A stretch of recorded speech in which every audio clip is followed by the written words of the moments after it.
yan, natunghayan ko nang hindi sinasadya yung pong press conference o paglalahad sa mga mamamahayag na ginawa ni Vice President Sara Duterte na kung saan masyado niya pong binastos si Presidente Bongbong Marcos.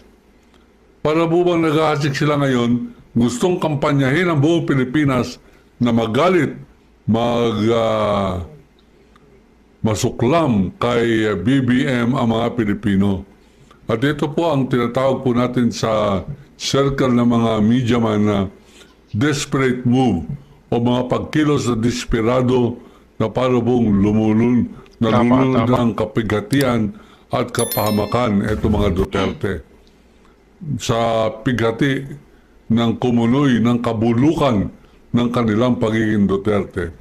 Dalawa po ang ating pong itatakel na episode yan o paksa tungkol po dyan. Ang una, yung pong mga pamamahayag ni Sara Duterte na ni minsan hindi niya naging kaibigan di umano yung kanyang presidential candidate na si Bongbong Marcos.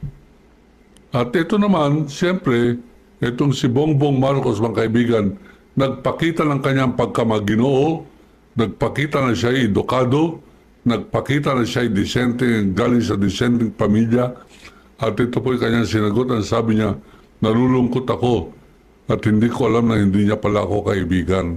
Vice President ng Republika ng Pilipinas nagsabing ipapahukay niya raw ang bangkay ni ex-President Ferdinand Marcos Sr.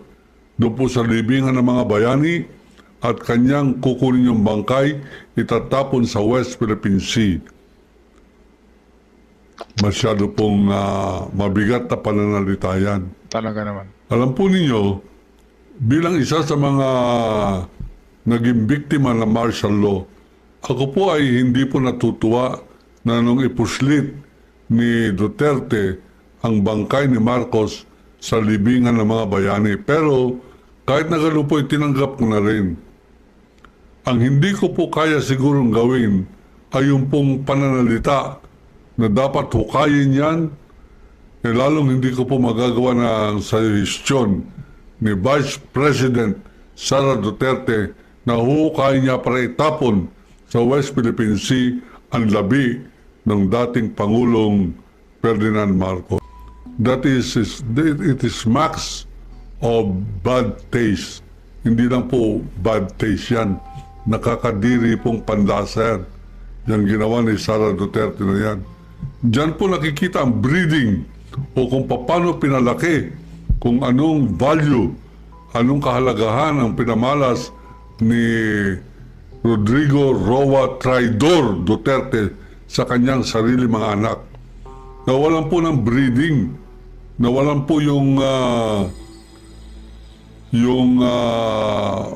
pagkakaroon ng paghubog sa tamang asal. Naging barumbado etong si Sara Duterte.